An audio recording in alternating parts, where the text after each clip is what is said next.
बिस्मिल्लाहिर्रहमानिर्रहीम। अस्सलामु अलैकुम। आप देख रहे हैं यूट्यूब चैनल और मेरा नाम है मोहम्मद इमरान। अच्छा,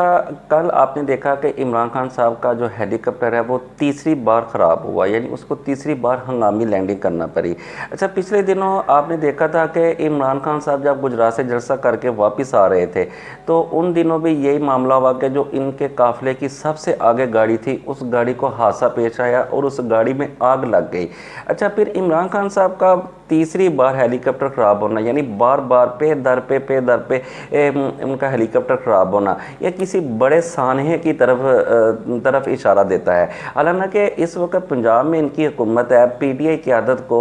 पंजाब हुकूमत को इस पर बाकायदा तौर पर गौर फिक्र करना चाहिए, क्योंकि खान साहब ने तो बाकायदा तौर पर कहा हुआ है और फिर एजेंसियों ने भी बाकायदा तौर पर इस पर कहा हुआ है कि इमरान खान साहब की जान को ख़तरा है। और इमरान खान साहब ने तो बाकायदा तौर पर इस पर एक वीडियो भी रिकॉर्ड करके रखी हुई है, जो उन्होंने कहा है कि बवक्त ज़रूरत मैं इस वीडियो को, इस वक्त इस मुल्क में एक ऑडियोज़ का सिलसिला चला हुआ है। कभी हमारे जो प्राइम मिनिस्टर साहब शहबाज शरीफ साहब है, कभी उनकी ऑडियो आ जाती है और कभी साबका प्राइम मिनिस्टर इमरान खान साहब हैं उनकी ऑडियो आ जाती है। अच्छा, इन ऑडियो को लीक करने का मकसद क्या है? इन ऑडियो को लीक करने का मकसद सिर्फ़ और सिर्फ एक ही है कि साइफ़र को छुपाना, यानी साइफ़र को लोगों के दिलो दिमाग से निकालना। यानी साइफ़र वही जो अमेरिका से, यानी उस वक्त जो कहा गया था कि वो जो साइफ़र अमेरिका से भेजा गया है। अच्छा, इस साइफ़र को क्यों इस तरह छुपाया जा रहा है? यानी ये जो साइफ़र है ना, इसका मतलब मैं आपको समझाता हूँ कि हर मुल्क का ना एक एक करिंदा, यानी उसको कहने के एक सफारतकार एक मुल्क में मौजूद रहता है, उसके मुख्तलिफ सफारतकारों से मुलाकात होती रहती है। उस मुलाकात का जो अहवाल होता है ना, फिर उसने उसको एक ख़त के ज़रिए, एक लेटर के ज़रिए अपने मुल्क को बताना होता है, यानी हमारे मुल्क इस्लामाबाद भेजना होता है। यानी उसको ईमेल के ज़रिए भी भेजा जा सकता है, लेकिन ईमेल के ज़रिए इसलिए नहीं भेजते क्योंकि ईमेल वगैरह हैक हो जाती हैं। उसको खाते के ज़रिए एक लेटर के ज़रिए अपने मुल्क भेजा जाता है और फिर उसमें एक जो ज़बान इस्तेमाल की जाती है ना, वो एक खुफिया ज़बान इस्तेमाल की जाती है। यानी जैसा कि हम लोग उर्दू बोलते हैं, पंजाबी बोलते हैं, इंग्लिश बोलते हैं और भी काफ़ी ज़बानें हैं, हाँ, इन सब ज़बानों से हट कर एक खुफिया ज़बान यानी शॉर्टकट कोड इस्तेमाल किए जाते हैं ताकि कोई और उसको समझ ना सके, पढ़ ना सके। अच्छा, जिस वक्त ये साइफ़र पाकिस्तान आया था ना, इमरान खान साहब के पास पहुंचा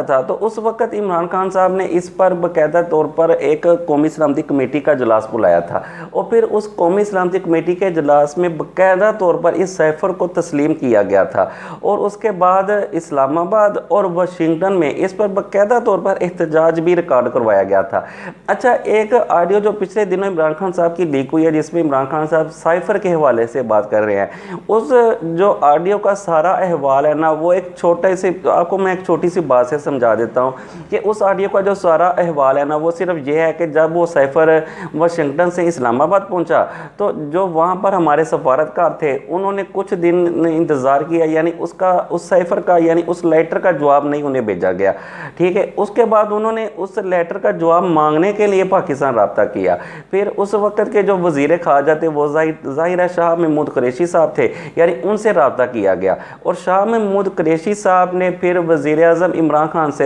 खान साहब से उस साइफ़र के हवाले से बात की। उस साइफ़र के हवाले से जो बातचीत उस वक्त हुई थी ना, उसको सिर्फ इसलिए कोर्ट में बात की गई, यानी इसको सिर्फ सीक्रेट रखा जाए, इसको पब्लिक ना किया जाए। वो सारा अहवाल जो था ना, जो ऑडियो का, वो सारा ये था कि इसलिए उस ऑडियो में उस खुलकर बात नहीं की जा रही थी, यानी उस पर खुलकर बताया नहीं जा रहा। के हवाले से इमरान खान साहब ने बाकायदा तौर पर इस्लामाबाद हाई कोर्ट में एक पटिशन भी दायर की थी, जिसमें इस्लामाबाद हाई कोर्ट ने उस पर ऑर्डर किया था कि जी हाँ, ये एक सीक्रेट एक्ट है और हम इसकी खिलाफवर्जी नहीं कर सकते। अच्छा, जिन दिनों ये साइफ़र पाकिस्तान आया था ना, उन दिनों ये 23 मार्च का अजलास आने वाला था, यानी OIC का अजलास आने वाला था, जिस वजह से इस साइफ़र का बाकायदा तौर पर एक जवाब ना दिया गया और ना ही इस पर कोई रिएक्शन दिया गया। यानी उस इजलास का इंतज़ार किया गया कि वो जो इजलास आ रहा है ना OIC का इजलास, ज़ाहिर है OIC के इजलास में मुख्तलिफ ममालिक से वज़राए आज़म और सदूर वगैरह पाकिस्तान में आए हुए थे। यानी उस इजलास का इंतज़ार किया था कि वो इजलास पाकिस्तान हो जाए और उसके बाद उस सफ़र के हवाले से बातचीत की जाए। अच्छा, वो जब इजलास 23 मार्च का ख़त्म हो गया, उसके बाद आपने देखा कि 7 अप्रैल को तहरीक अदम एतमाद जमा करवा दी गई और फिर उसके बाद तहरीक अदम एतमाद जमा करवाने के बाद इमरान खान साहब वज़ीर आज़म नहीं रहे और फिर इसके बाद जब शहबाज शरीफ साहब वज़ीर आज़म हुए थे, शहबाज शरीफ साहब वज़ीर आज़म बने थे, तो उन्होंने भी बाकायदा तौर पर इस पर कौमी सलामती कमेटी का इजलास बुलाया था और उस कौमी सलामती कमेटी के इजलास में बाकायदा तौर पर जो उस वक़्त के हमारे सफ़ीर थे यानी असद मजीद खान साहब थे उस वक़्त सफ़ीर, उनको बाकायदा तौर पर बुलाया गया और उनको वज़ीर आज़म शहबाज शरीफ साहब से मिलाया गया और उनको इस साइफ़र के मिनट्स यानी इसके लफ्ज़ चेंज करने के लिए कहा गया। लेकिन खैर वो उन्होंने अपने एक एक लफ्ज़ पर वो कायम रहे और ना ही उन्होंने उन अल्फाज को चेंज करने की कोशिश की और ना ही उनको खैर दबाव में भी लिया गया कि आप इसको इस जो साइफर है इसके मिनट्स चेंज करें, लेकिन उन्होंने इस पर कोई कंप्रोमाइज़ नहीं किया। फिर बाकायदा तौर पर DGISP साहब ने इस पर एक प्रेस कॉन्फ्रेंस की और इस साइफर के हवाले से बातचीत की। लेकिन अब चूँकि इन आइडियोज़ का बार बार लीक करना और बार बार लोगों को बताना कि हम लोग एक दूसरे की जासूसी कर रहे हैं, हम लोग एक दूसरे के पीछे पड़े हुए हैं, हालांकि हमें तो चाहिए कि हम लोग दूसरे मुल्कों की जासूसी करें, हम लोग दूसरे मुल्कों की जासूसी करें, लेकिन हम लोग दूसरे मुल्कों को छोड़कर अब आपस में उलझ पड़े हैं, एक दूसरे की जासूसी कर रहे हैं, एक दूसरे की टेप रिकॉर्डिंग कर रहे हैं। एजेंसियों ने हुकूमत को बाकायदा तौर पर एक रिपोर्ट दी है कि एक खान आ रहा है, यानी एजेंसियों ने हुकूमत को बाकायदा तौर पर बताया है कि इमरान खान साहब जो हैं वो लॉन्ग मार्च की तैयारी कर रहे हैं और वो बाकायदा तौर पर इस्लामाबाद की तरफ लॉन्ग मार्च लेकर आ रहे हैं, जिस पर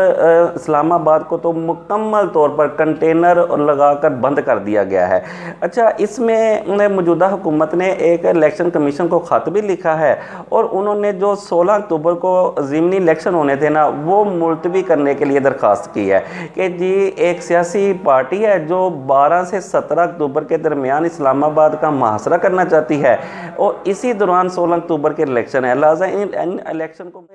एक और ख़बर देता चलूँ कि राना सनाउल्लाह साहब के वारंट गिरफ्तारी बाकायदा तौर पर जारी कर दिए गए थे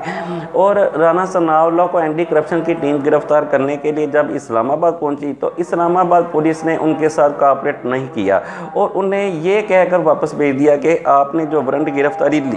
लिए हैं इन पर फैसलाबाद का एड्रेस लिखा हुआ है, लिहाजा फैसलाबाद चले जाएं। ये एक किस्म का ना एक सियासी बयानिया है, यानी उनको बताया जा रहा है कि अगर आप हमें तंग करेंगे तो हम भी आपको तंग कर सकते हैं। मिलते हैं इंशाल्लाह नेक्स्ट वीडियो में। अपना और अपने इस चैनल का ख्याल रखिएगा। अल्लाह।